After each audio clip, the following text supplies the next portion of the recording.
It was December 1944. World War II seemed to be reaching its final chapter. The Allies, after landing in Normandy and crossing France, believed the Third Reich was teetering on the brink of collapse.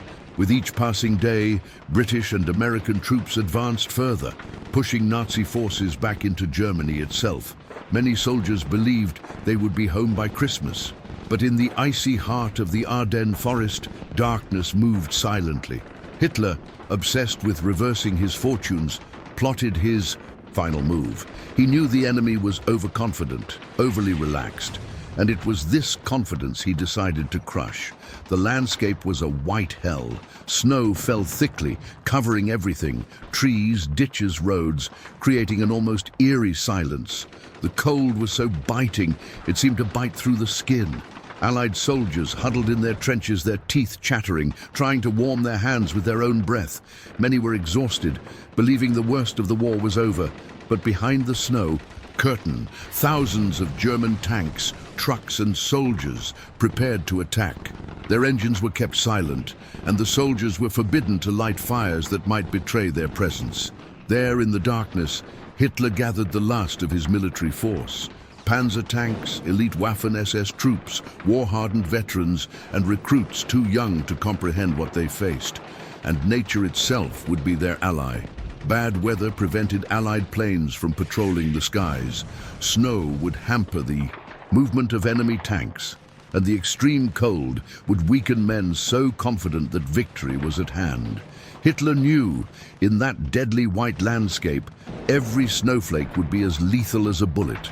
What no one on the Allied side suspected was that within hours, the silence of the forest would be shattered by artillery thunder, machine gun fire, and screams of pain. A storm of steel and blood was about to engulf the Ardennes and change the course of the war, if only for a moment, while Allied soldiers tried to keep warm in the trenches, believing the enemy was powerless. Hitler holed up in his fortress in eastern Germany, hatching a plan as bold as it was desperate. He called it Watch on the Rhine. Watch on the Rhine!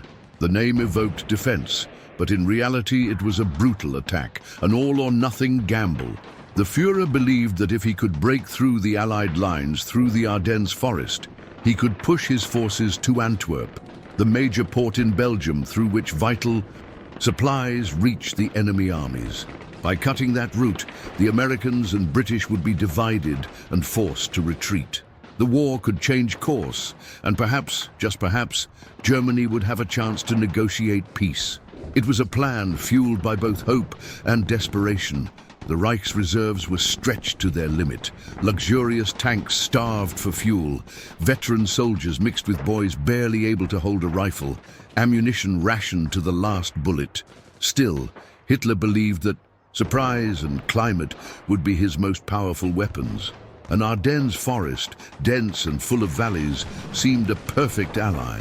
The Allies considered it impractical terrain for armor and stationed tired American divisions there, made up largely of raw recruits. Hitler knew that with the element of surprise and bad weather hindering enemy aviation, he could launch a hammer blow capable of opening a deep salient in enemy lines. Experienced generals like von Rundstedt and Model warned that the plan was too risky. There was a lack of fuel, troops, and time, but Hitler, stubborn, wouldn't listen. He saw the Ardennes attack not just as a military maneuver, but as a psychological blow. He wanted to sow panic among the Allies, to remind them that the Reich was still capable of biting with ferocity.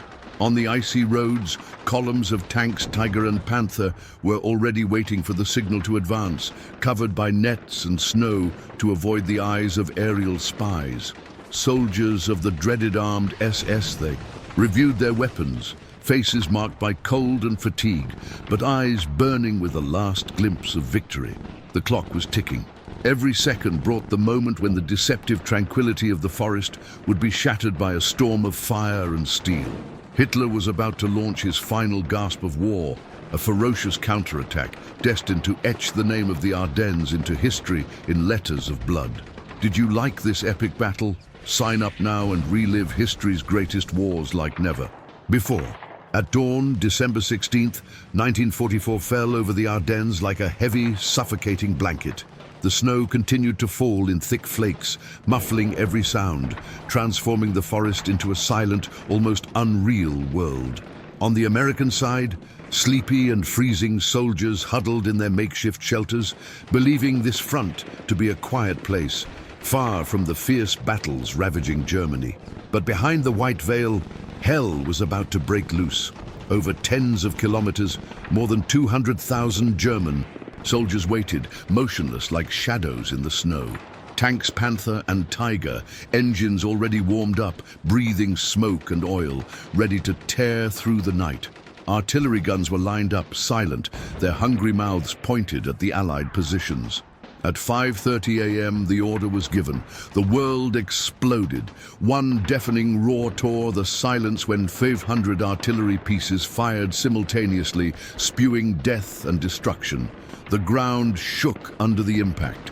Trees were uprooted like twigs. Craters opened, swallowing men and equipment. The Americans, caught completely by surprise, barely had time to react.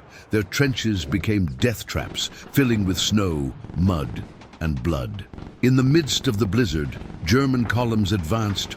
Armored vehicles crunched snow beneath their tracks. Infantry surged through the trees like a black tide. The first American lines were quickly engulfed. Shouts of command mingled with explosions and desperate calls for reinforcements on the radios.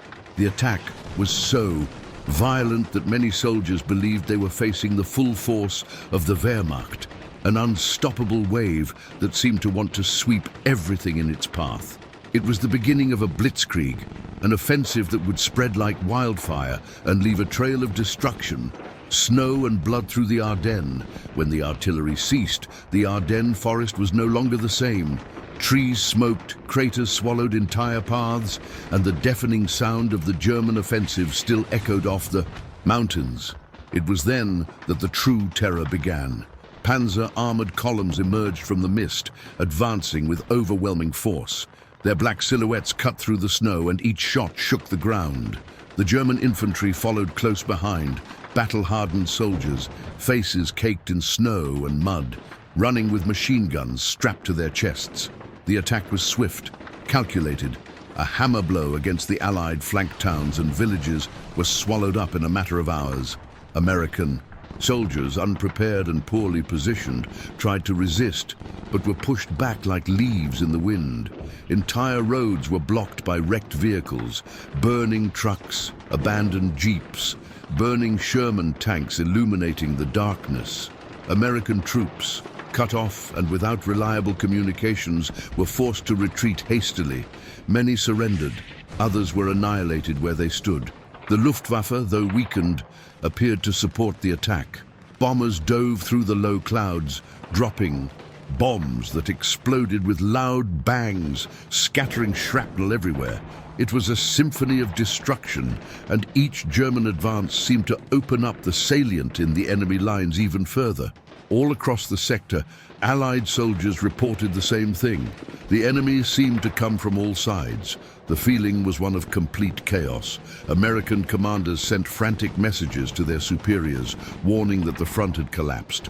Within hours, the Allies' confidence gave way to panic, and, at the heart of the offensive, a small strategic town would become the battle's symbol of resistance. Bastogne, the Germans' next objective. If the blood and courage of the Ardennes have kept you here, imagine what else is coming. Sign up. In the midst of the storm, all eyes turned to a small town, surrounded by 7 main roads that cut through the Ardennes Forest. Bastogne for the Germans, it was a crucial target. Controlling it meant dominating communications in the region, cutting off Allied supplies, and opening the way to Antwerp. For the Americans, losing it would be like leaving their hearts exposed to a fatal blow. The first German armored vehicles arrived in the vicinity, still covered in snow, firing at everything that moved. Heavy artillery and mortars rained down on the narrow streets, turning houses into smoldering piles of wood and stone. The city quickly filled with black smoke and red-tinged snow. The American defenders, many of them soldiers of the 101st Airborne Division, were ill-prepared. With limited ammunition, no adequate clothing for the cold, and surrounded by terrified civilians, they fought from house to house, using every ruin as shelter. The cold froze their hands to the triggers, and hunger gnawed at their stomachs. But retreat was not an option. Bastogne had to hold. For the Germans, taking the city seemed inevitable. Panzer columns surrounded the perimeter, cutting off all roads and trapping the defenders in a death trap. From the sky, the Luftwaffe launched low-level attacks, wreaking havoc on the already devastated streets. Civilians who hadn't fled hid in basements, praying to survive the inferno that had unfolded. The battle turned into a frozen massacre, where every street was a killing field. Soldiers fell in the snow, their bodies quickly covered in a white blanket, becoming part of the icy landscape. For those fighting, there was no time to cry. Every minute spent mourning meant giving the enemy another chance to advance. And while Bastogne burned, terrible news began to spread among the Allied troops. In another part of the Ardennes, a brutal massacre had just taken place, further increasing the soldiers' fear and fury. Here, the story is not told, it is felt. Click on subscribe and come to the front line. The terror of the massacres, the fury of Malmedy. As the freezing winter of 1944 tightened its deadly embrace over the Ardennes, and the relentless siege of Bastogne transformed the city into a hell of fire and steel, a dark and terrifying piece of news began to spread like a plague through the Allied lines, rushing over radios and whispered from trench to trench. In Malmedy, a Belgian village blanketed in pristine snow, an act of unspeakable barbarity had been committed. Dozens of unarmed and defenseless American prisoners of war had been executed in cold blood by the feared and brutal troops of the Waffen-SS, the fanatical elite of the Nazi regime. This was not an isolated incident of violence amid the chaos of war. It was a deliberate massacre, a war crime that would echo through the annals of military history. The episode, marked by shocking cruelty, unfolded with dizzying speed and a brutality that defied human comprehension. American soldiers, exhausted, hungry, and exhausted after days of desperate fighting against the German offensive, had finally surrendered. They raised their hands, waved improvised white cloths, and laid down their weapons, naively believing that they would be treated. According to the Geneva Conventions, taken to the rear as prisoners of war, where despite their privations, they would be safe from immediate death on the battlefield. But their hope of humane treatment was brutally crushed. Instead of the promised safety, they were mercilessly lined up in an open field, a vast white sheet of snow that would soon become a stage for horror.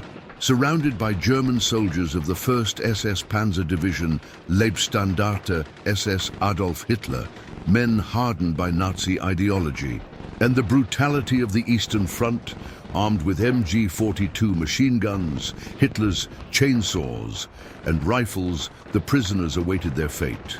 The air was charged with palpable tension, the silence of the snowy landscape broken only by the crunch of boots in the snow and the muffled sound of the wind. Without warning, without an audible command, the Nazis opened fire. The machine guns spewed lead, their bursts tearing through the air with a deafening sound, cutting through bodies and throwing men to the ground with brutal force. The field, once white and pristine, quickly turned a bright, shocking red, the hot blood of the young American soldiers contrasting sharply with the purity of the snow. Chaos and terror ensued. Some, driven by a primal instinct for survival, tried to flee, running desperately through the deep snow, their exhausted bodies sinking with every step. But flight was futile. They were mercilessly hunted and slaughtered like animals, their silhouettes standing out against the white landscape, easy targets for the German snipers. Others, in a desperate act of self-preservation, feigned death, falling among the inert bodies of their comrades, their breath held, their hearts pounding wildly in their chests. The biting winter cold bit their exposed flesh, but the paralyzing fear of discovery and execution kept them immobile, each second an eternity of agony. A few, by sheer luck or superhuman courage, managed to escape that hell, crawling or running to the relative safety of the dense forests. And it was they who later recounted the unspeakable horror they witnessed, their voices choked with pain and trauma. Their testimonies, fragmented and shocking, would be the first spark of Allied fury. When news of the Malmedy massacre, with its graphic and disturbing details, reached other sectors of the American line, an overwhelming wave of anger, indignation, and a burning desire for revenge swept over the soldiers.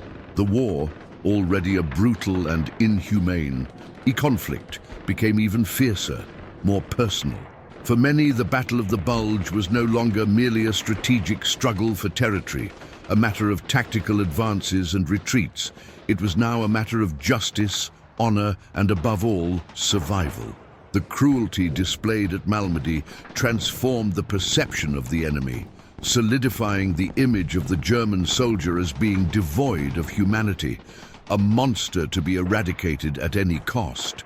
This cowardly and heinous act, perpetrated with the intention of demoralizing and terrorizing the Allied forces, ironically served the opposite purpose to what the Germans had hoped. Rather than breaking the Americans' fighting spirit, the massacre inflamed their resolve, transforming rage into a relentless driving force. A phrase, a silent oath, began to be repeated among the American soldiers, echoing throughout the trenches and outposts. Malmedy will be avenged. This promise, uttered through gritted teeth and hate-filled eyes, became a rallying cry, a motto that would spur the Americans to fight with renewed ferocity, giving no quarter without hesitation. And while the prisoners' blood still stained the snow, frozen in silent testimony to barbarity, the American lines, already shaken by the surprise attack of the Ardennes offensive, plunged into even greater chaos. Confusion spread among their ranks, not only due to the ferocity of the German attack, but also due to the disorientation and shock provoked by the news of the massacre. Soldiers fought not only against the advancing Germans, but also against the uncertainty and fear that crept into their minds, questioning the nature of war and the humanity of their adversaries. The Battle of the Ardennes, already one of the bloodiest and most brutal chapters of World War II, took on a new and terrifying dimension, where the line between war and extermination became dangerously thin. The Malmedy massacre was not an isolated incident, but rather part of a series of atrocities committed by SS troops during the Ardennes offensive, reflecting the doctrine of total war and the ideological brutality that permeated Nazi ranks. The commander of the 1st SS Panzer Division, Oberstgruppenführer Josef Sepp Dietrich, had issued clear orders that no prisoners were to be taken, a directive that, while not explicitly an order for mass executions, created an environment where such acts were tolerated and even encouraged. The unit directly responsible for the massacre was Kampfgruppe Peiper, led by Standartenführer Joachim Peiper, an SS officer known for his aggressiveness and unquestioning loyalty to the regime. Kampfgruppe Peiper was the spearhead of the German offensive, a shock force composed of tanks, armored vehicles, and motorized infantry, tasked with breaking through the American lines and capturing the fuel depots vital to the German advance. On the morning of December 17, 1944, Kampfgruppe Peiper, advancing rapidly through Belgian territory, encountered a column of unarmed American vehicles, composed primarily of elements of the 285th Field Artillery Observation Battalion, heading toward the front. The Americans, taken by surprise and unable to resist, were quickly overwhelmed. About 150 prisoners of war were gathered in a field near the Bastogne crossroads on the outskirts of Malmedy.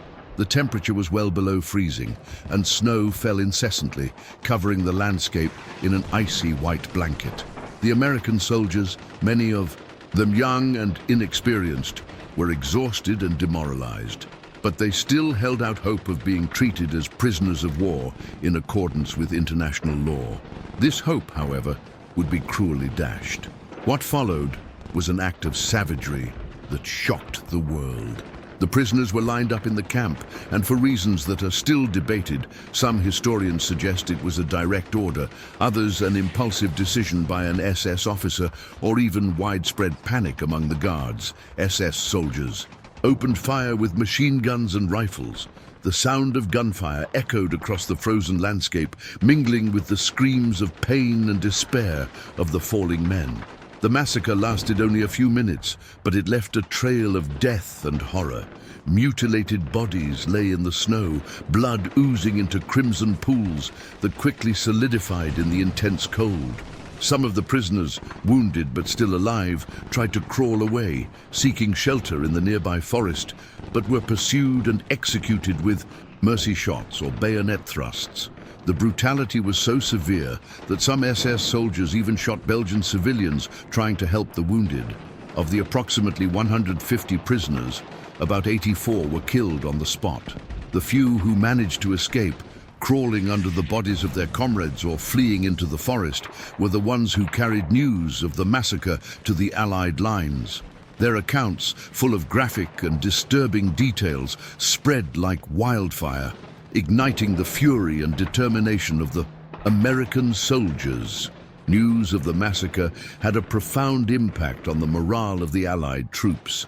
General Dwight D. Eisenhower, Supreme Commander of the Allied Expeditionary Forces, issued an order that German SS soldiers be treated with the utmost severity, and many American field commanders, in response to the barbarity of Malmedy, issued orders that no SS prisoners be taken. The war in the Ardennes, already brutal, became even more relentless, with little or no mercy shown on either side. The Malmedy massacre became a symbol of Nazi brutality and a catalyst for the intensification of the fighting. The phrase, "Remember Malmedy," became a rallying cry among American troops, a constant reminder of the enemy's cruelty and the need to fight until final victory. Revenge was not just a desire, but a mission. The determination of the American soldiers in Bastogne, who heroically withstood the German siege, was in part fueled by rage and the desire to avenge their fallen comrades at Malmedy. The snowy Ardennes, once a fairy tale setting, was now a constant reminder of the bloodshed and human barbarity. The Malmedy massacre, though a tragedy, ultimately strengthened Allied resolve, transforming anger into an unshakable force that would propel the Allies to final victory in the Battle of the Bulge and eventually World War II. The impact of the Malmedy massacre reverberated far beyond the snowy fields of Belgium, reaching the highest echelons of the Allied command and public opinion.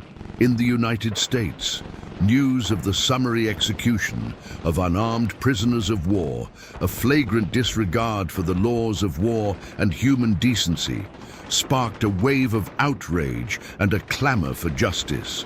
Allied propaganda quickly capitalized on the event, using it to further demonize the Nazi enemy and galvanize support for the war. Posters and newsreels depicted the brutality of the SS, reinforcing the narrative that the Allies were fighting an absolute evil that needed to be eradicated at all costs. For the soldiers at the front, the massacre had an even more visceral effect. The fine line separating honorable combat from barbarity was broken, and the war became an existential struggle. Many veterans reported that after Malmedy, the willingness to take prisoners, especially members of the SS, drastically decreased. Retaliation, though not officially sanctioned, became a grim reality in some sectors of the front. Incidents like that of Chinon, where American soldiers executed German prisoners in response to Malmedy, are testament to the fury and desperation that gripped the troops. The morality of war was obscured by the thirst for revenge, and brutality begat more brutality, creating a vicious cycle of violence. The Malmedy massacre also had significant implications for post-war trials. Joachim Peiper and other members of Kampfgruppe Peiper were tried for war crimes in what became known as the Malmedy massacre trial, part of the Dachau trials. Although Peiper was initially sentenced to death, his sentence was later commuted to life imprisonment, and he was released in 1956.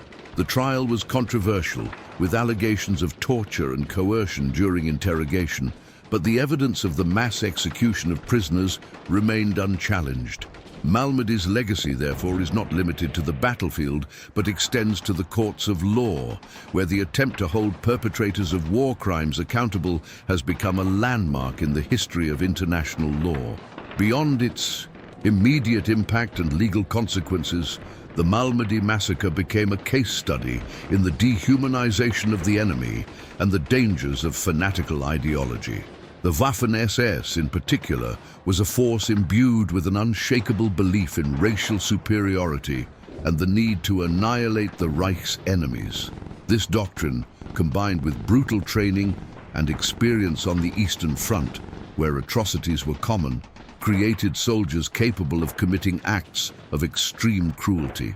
Malmedy is a grim reminder of how ideology can corrupt morality and transform men into killing machines devoid of empathy and compassion. Today, the site of the Bastogne massacre stands as a memorial, a solemn tribute to the victims and a reminder of the barbarity of war. Plaques and monuments mark the spot where the American soldiers fell, and a nearby museum chronicles the events of that fateful day.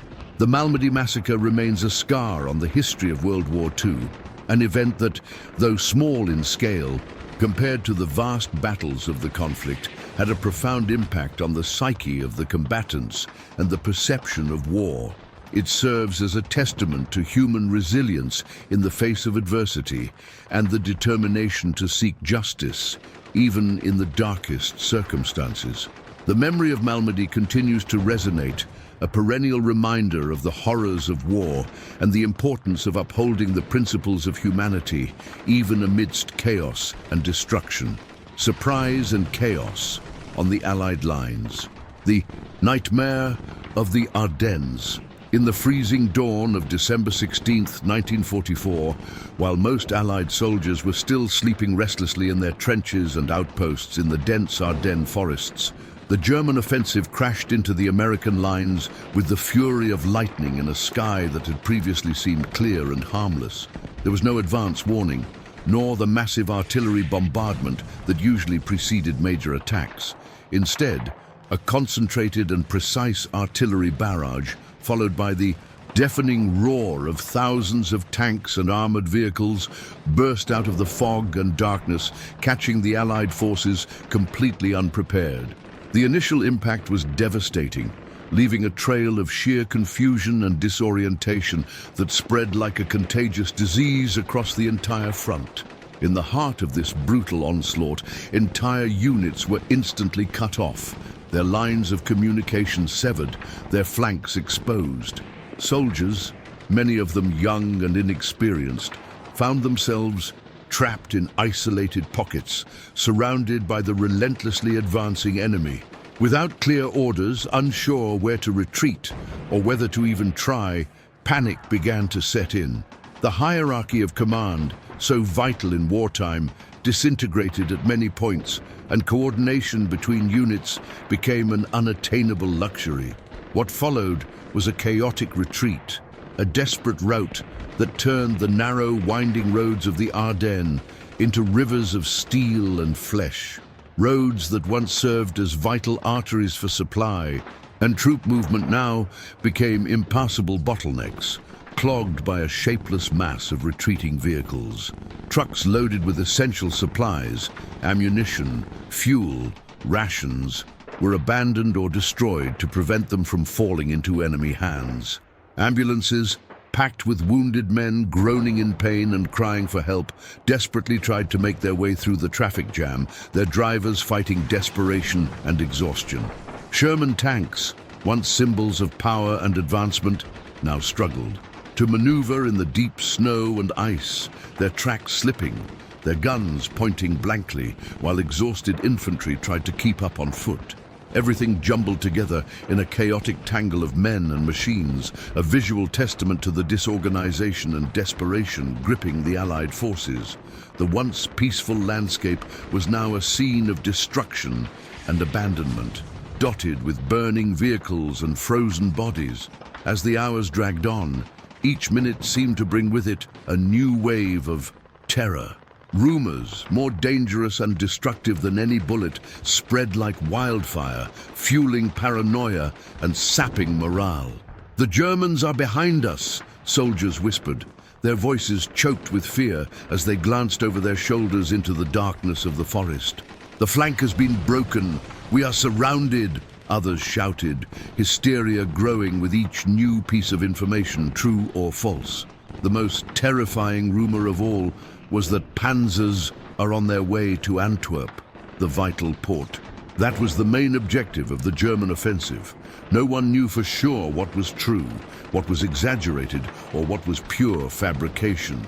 The fog of war, dense and impenetrable, obscured reality, and disinformation became a weapon as potent as any tank or artillery. To make matters worse, fear of infiltrators, a German tactic known as Operation Greif, led by the notorious Otto Skorzeny, turned distrust into widespread paranoia. Carefully trained German commandos, disguised as American, soldiers roamed the Allied lines, speaking fluent English and wearing captured uniforms and equipment. Their mission was to sow chaos, changing traffic signals to divert Allied convoys into ambushes, cutting communication cables to isolate units, and, most insidiously of all, spreading false information and demoralizing rumors. Suddenly, everyone was looking at each other suspiciously. A slightly different accent, an unusual slang term, a questionable knowledge of baseball or movie stars. Anything could be a sign that the man next to them was actually an enemy in disguise.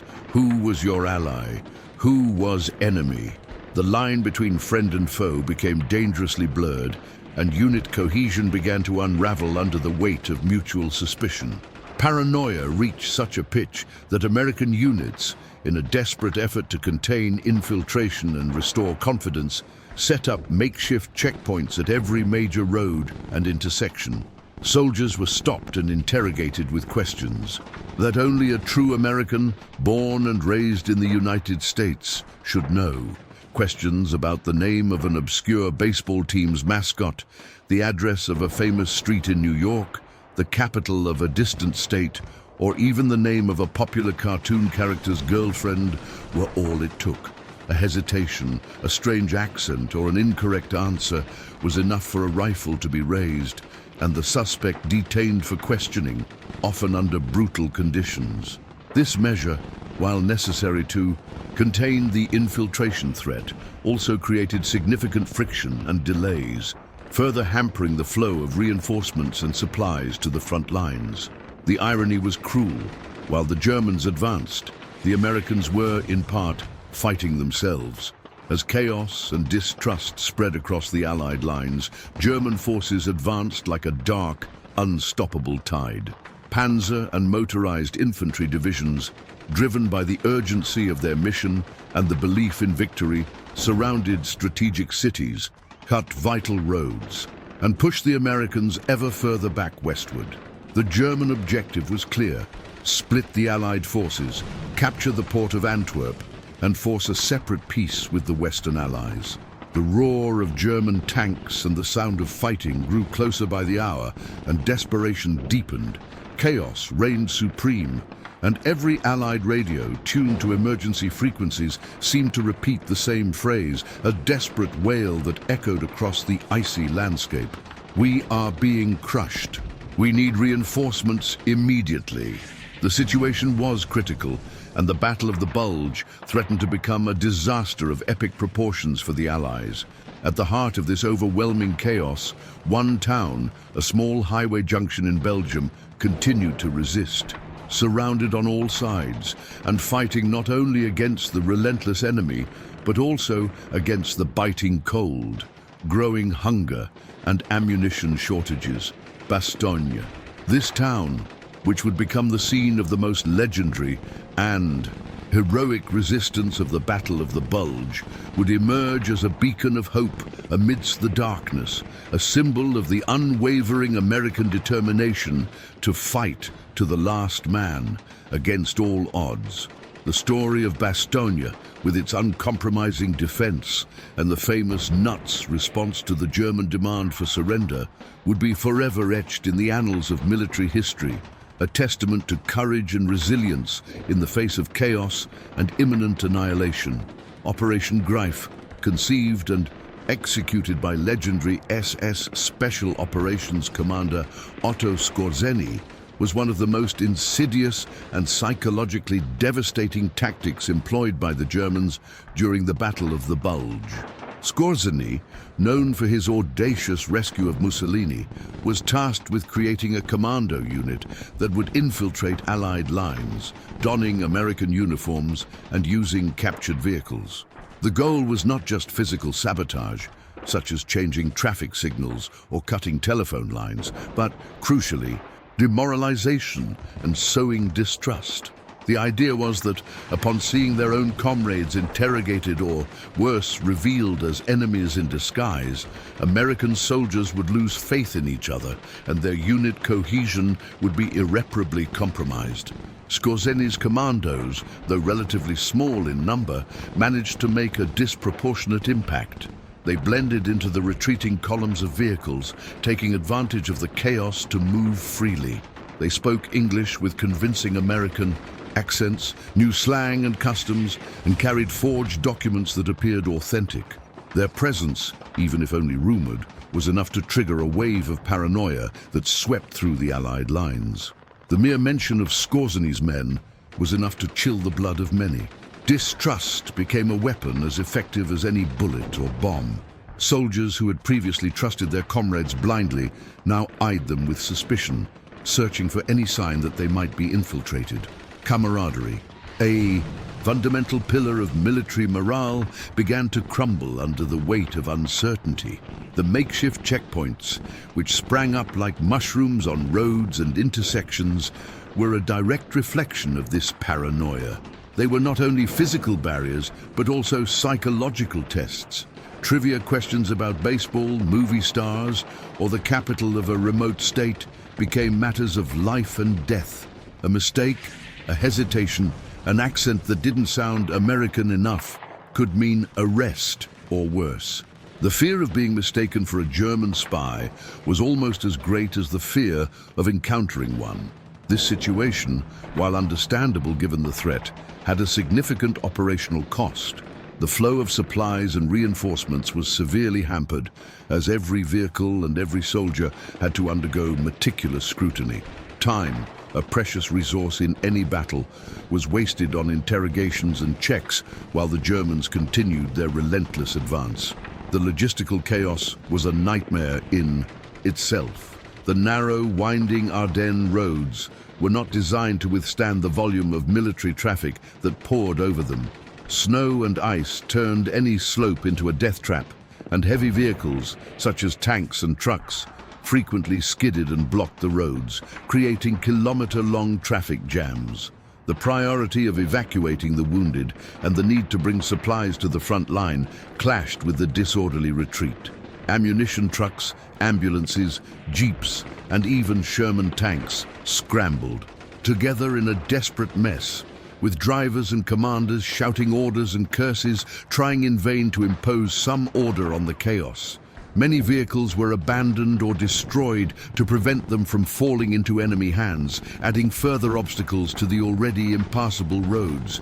Logistics, the backbone of any modern army, was on the verge of collapse. Meanwhile, communication was a constant challenge. Telephone lines were cut, radios were damaged or ran out of battery, and the dense fog and rugged terrain of the Ardennes made it difficult to transmit messages. The lack of accurate and up-to-date information further fueled rumors and misinformation. Commanders of isolated units made decisions based on incomplete or outdated information, often leading to erroneous movements or vulnerable positions. Coordination between different Allied units and formations was nearly impossible, and the ability to mount a cohesive defense or an organized counterattack was severely compromised. The war in the Ardennes was not only a battle of weapons and men, but also a battle of information and morale, and the Germans, with their initial surprise and disinformation tactics, had gained the initial advantage on both fronts. Yet, amidst all this chaos and despair, American resilience began to shine through. Small groups of soldiers, isolated and cut off from communication, began to fight on their own, setting up makeshift defenses and resisting the German advance. The individual determination and courage of small pockets of resistance, while unable to stem the German tide entirely, served to delay the enemy advance and buy the Allies precious time to reorganize their defenses. And it was in this landscape of disorder and heroism that the city of Bastogne, a strategic highway hub, would become the epicenter of Allied resistance, a symbol of defiance and a turning point in the Battle of the Bulge. The story of its defense against all odds is a testament to the human capacity to persevere even in the darkest circumstances, transforming chaos into an opportunity for glory. The snowy Ardennes, which witnessed so much suffering and despair, would also be the stage for one of the most inspiring stories of resistance of World War II. The siege of Bastogne and the legendary response, a cry of defiance in the snow. The siege of Bastogne, the fortress under siege. At the heart of the icy and relentless Battle of the Bulge, a small Belgian town, Bastogne, emerged as a focal point of resistance and a symbol of unwavering Allied resolve. Already battered by enemy fire and the harsh elements of a brutal winter, Bastogne now found itself completely surrounded, cut off from the outside world by a ring of steel and snow.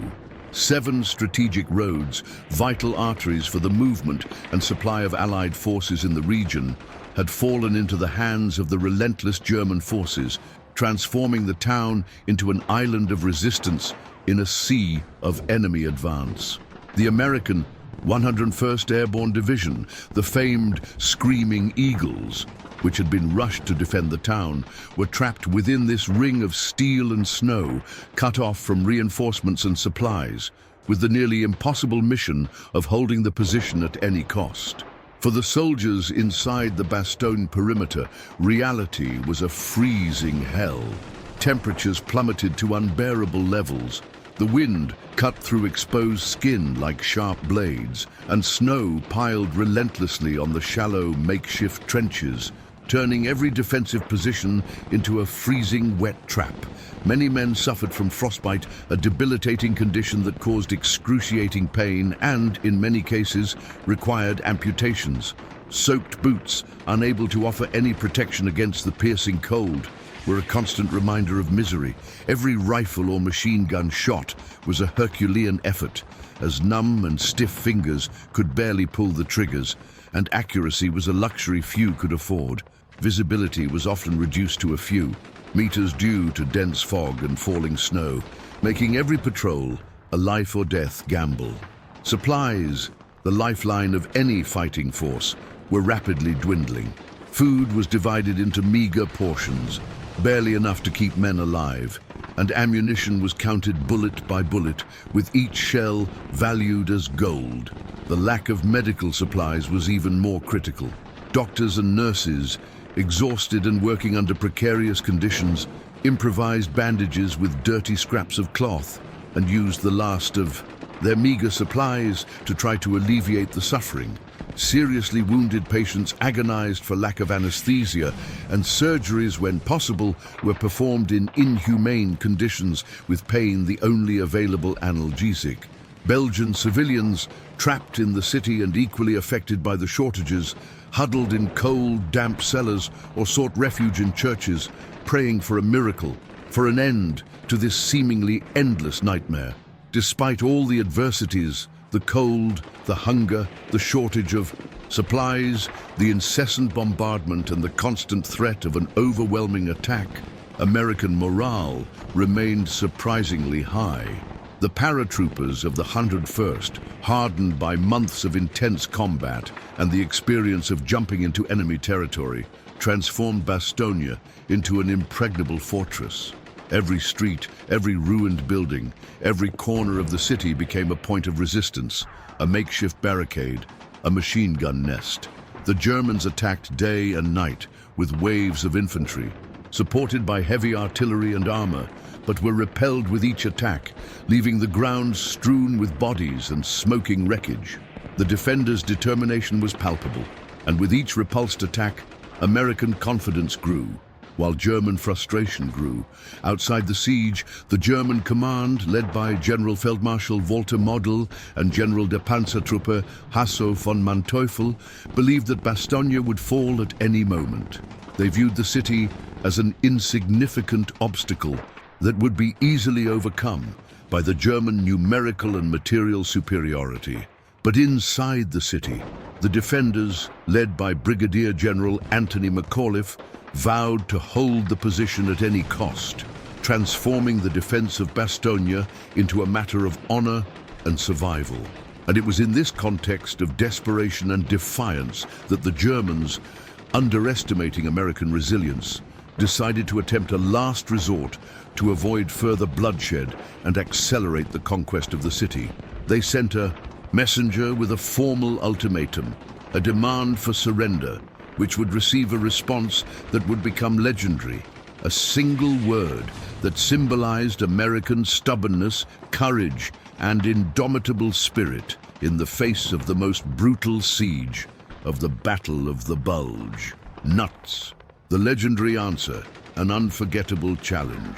With the siege closing relentlessly around Bastogne and German pressure increasing by the hour, the Nazi commanders, aware of the heavy casualties they were suffering and the strategic importance of time, decided on a last resort to avoid further bloodshed and accelerate the conquest of the city. On December 22, 1944, under a flag of truce, a German courier, Major Helmuth von Luttwitz of the XL7 Panzer Corps, approached the American lines with a direct ultimatum to the defenders, a formal order to surrender, hand over the city, and thus spare their lives and the lives of the civilians trapped in the hell of Bastogne. The message, written in English and German, was an attempt to break the morale of the besieged by offering a way out, honorable for what the Germans considered a hopeless situation. The message was delivered to the commander of the 101st Airborne Division, Brigadier General Anthony Clement McAuliffe, a man known not only for his bravery and leadership in combat, but also for his unwavering spirit and a sharp sense of humor that shone through even in the darkest and most dire situations. Upon reading the message, which detailed the German numerical and material superiority and the inevitability of the fall of Bastogne, McAuliffe gathered with his officers in his makeshift headquarters, a cold, damp basement, to decide their response. The atmosphere was tense. The smell of smoke and gunpowder permeated the air, and the distant sound of German artillery was a constant reminder of the precariousness of their situation. The officers discussed their options, most of them bleak, but the idea of surrender was unthinkable for most. After a few minutes of tense silence, which felt like hours, McAuliffe raised his head. With a determined look and a slight sneer on his lips, he uttered a single word that would echo through the halls of military history, becoming a symbol of defiance and courage. Nuts! This word, an American slang term of the time meaning something like "no way," "go to hell," "we're out of this," or "you're crazy," was the official and categorical response of the Americans, a bold and courageous refusal to accept any surrender negotiations. The simplicity and bluntness of the response were, in themselves, an act of psychological warfare. McAuliffe knew the odds were slim, that the situation was desperate, but he would rather fight to the last man, to the last bullet, than surrender to an enemy that had demonstrated such brutality at Malmedy and elsewhere. The honor of the 101st and the reputation of the American army were at stake. When the German messenger, Lieutenant Helmuth Henke, received the reply, he was stunned. Unable to comprehend such a blunt and audacious rejection, he demanded an explanation, as the word nuts had no direct equivalent in military German and was not in his diplomatic vocabulary. Colonel Harry Kinnard, the 101st's operations chief, had to explain that the word meant in more formal terms, go to hell, or impossible. The refusal not only boosted the morale of the encircled American soldiers who felt validated in their determination to fight, but also became a symbol of unwavering resistance against the German advance. News of McAuliffe's response spread like wildfire among the troops, transforming the word into a rallying cry, a motto that reinforced the idea that Bastogne would not fall. Meanwhile, within the frozen walls of Bastogne, the men fought not only against enemy tanks and machine guns, but also against the biting cold that froze their bones, the desperation that threatened to sap their will, and the hunger that gnawed at their stomachs. The word nuts became a silent cry, a mutual promise that they would not go down without a fight, even if it meant leaving the snow stained with blood until their last breath. The resistance in Bastogne, fueled by this defiant attitude, became one of the most legendary episodes of World War II, a testament to courage and resilience in the face of overwhelming odds. The city, though devastated, remained in American hands, and the refusal to surrender was a significant morale blow to the German offensive, which depended on the swift capture of Bastogne for its success. The stubbornness of McAuliffe and his men in Bastogne not only saved the city but also contributed decisively to the failure of the last major German offensive on the Western Front, changing the course of the Battle of the Bulge and ultimately hastening the end of the war in Europe. The snowy Ardennes, once a fairy tale setting, was now a constant reminder of the bloodshed and human barbarity. For days, a thick layer of grey clouds and snowstorms kept the skies closed over the Ardennes, preventing Allied planes from taking off. The American soldiers, isolated, surrounded and freezing, could only rely on their weapons and their determination to resist. Meanwhile, German forces advanced unchallenged, their tanks and troops moving under cover of the weather. But then, like a stroke of fate, the sky began to clear. The fog lifted, the clouds giving way to the cold light of the winter sun. P-51, Mustang fighters and the Bombarderos B-17 Flying Fortress took off with vigor, filling the air with the roar of engines and the boom of machine guns. The impact was devastating for the German columns. The planes struck with surgical precision. Tanks were set ablaze, trucks burst into flames, and supply lines were cut on several fronts. Fire from the sky transformed the snowy roads into veritable smoking battlefields, where the German advance was abruptly halted.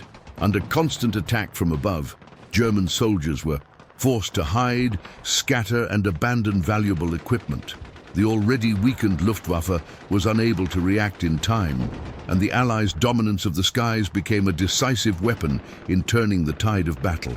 In those moments, hope returned to the eyes of Bastogne's defenders and the troops still holding out around the German salient. The sky, which had for so long seemed an invisible enemy, was now the vital protection that could save thousands of lives and ensure Hitler's counterattack was undone. An Allied counteroffensive, with the skies finally clearing and the fury of heavy aircraft descending upon the Germans, the Allied forces began to respond with full force.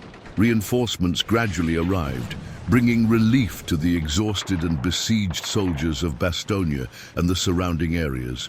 American, British, and Canadian divisions mobilized to close the siege on the German advance. The Allied troops, now buoyed by the breath of hope from the heavens, advanced with determination. Every meter conquered was a bloody battle. Icy roads became fields of death, with tank wreckage, burning vehicles, and fallen soldiers. The white snow was stained red with each clash. Allied commanders were swift and precise, They exploited the fragility of the German lines, which were stretched too thin and suffering from a lack of fuel and ammunition. Lacking supplies, the feared Tiger and Panther tanks became easy targets for artillery and fighter jets, which continued to bomb. Relentlessly, the German forces, pressed from all sides, began to lose momentum.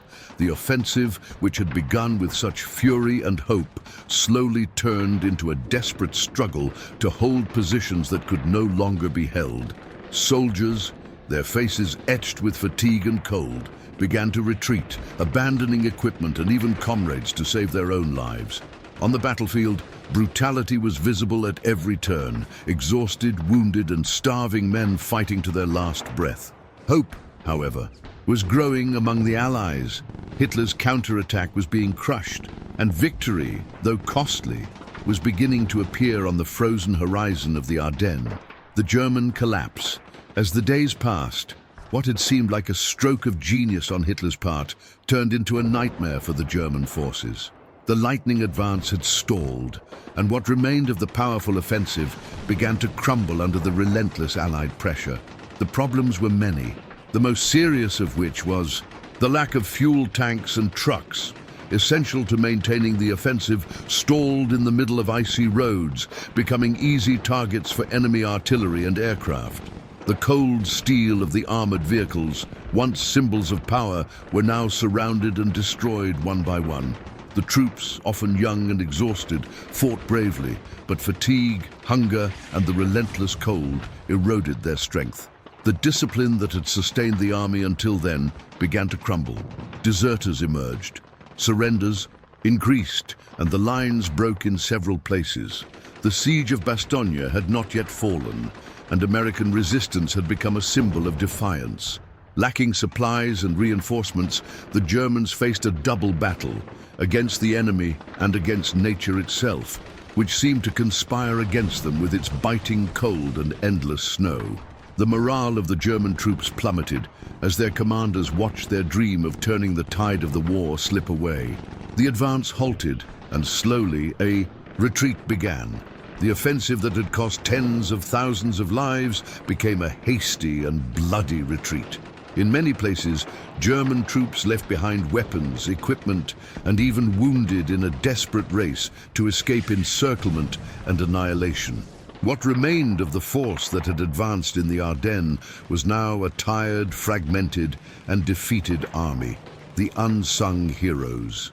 Amid the freezing chaos and bloody battles of the Ardennes, stories emerged that should never be forgotten, those of ordinary men transformed into extraordinary heroes. These were not famous generals or legendary leaders, but anonymous soldiers whose blood and courage kept the flame of resistance alive. There was the gunner who, even wounded and with frozen fingers, continued to fire at enemy tanks, holding the line until reinforcements arrived. The infantryman who carried his wounded comrade for miles through the snow, risking his own life to save him. The engineer who, under enemy fire, repaired a vital bridge to ensure the passage of Allied troops. In Bastogne, doctors improvised surgeries in precarious conditions, battling a lack of anesthesia and supplies to save lives amidst the storm of bombs and bullets. Many of these men never received medals or were celebrated in speeches, but their actions saved thousands of lives and changed the course of the battle. As the cold bit their flesh and death lurked around every corner, the quiet courage of these men became the true engine of resistance. It was a heroism made of small, big decisions, one extra shot, one step forward, a word of encouragement that combined made all the difference. It was this invisible force, the indomitable spirit of the common soldiers, that transformed the Battle of the Bulge into an epic chapter of perseverance and sacrifice, where each man, even in the worst of situations, refused to yield. The end of the German last breath. With winter still in full swing and Allied forces gaining ground, the remnants of the German advance in the Ardennes became what many called the Third Reich's last gasp. In the west, the offensive, which had begun with the force of a storm, now dragged on amid disorganized retreats, irreparable losses, and shattered morale. Exhausted and demoralized, German troops retreated as the Allies closed in, cutting off any escape route. Already weak supply lines were almost completely destroyed, leaving men and vehicles at the mercy of the cold and enemy fire. Tiger and Panther tanks, symbols of German military might, were stuck in the snow, abandoned amid battlefields that resembled frozen cemeteries. In the desperate struggle to save what remained, many soldiers surrendered, while others preferred to die fighting rather than accept defeat. The snow, which at the beginning of the offensive seemed an invisible ally, now silently covered the ground, but this time not with blood spilled by the advance, but by the end of an era. For the Allies, victory in the Ardennes was an immense relief, but not without a terrible cost, tens of thousands dead, wounded and missing. For Hitler it was a devastating blow, his last great hope in the West crushed by the cold enemy courage and the fury of the heavens. The Battle of the Bulge ended there, with the certainty that the end of the war in Europe was closer than ever, but also with the bloody reminder that, even when all seemed lost, war could be brutal until the very last moment. The lesson of the Battle of the Bulge. The Battle of the Bulge was marked not only as Germany's last major offensive of World War II, but as a cruel and powerful example of what war can be. A brutal, relentless confrontation, where blood, fear, and courage mix in the biting cold of winter. She taught us that even when all seems lost, human determination can endure. The desperate resistance of Bastogne, the quiet courage of the unsung heroes, and the tenacity of the Allied troops showed that amid chaos and destruction, the human spirit can shine brightly. But it also reminded him of the terrible price of war. Tens of thousands of lives lost, families torn apart, cities devastated, and memories that would never be erased. The cold of the Ardennes not only froze the earth, but forever froze the stories of those who fought, suffered, and died there. For the world, the battle symbolized the definitive turning point on the Western Front, a moment when hope was restored and the march toward the liberation of Europe continued with renewed force. And for all of us who look back, it is an eternal reminder. War is bloody, cruel, and unpredictable, but courage, resilience, and faith in victory are the forces that can change the destiny of nations.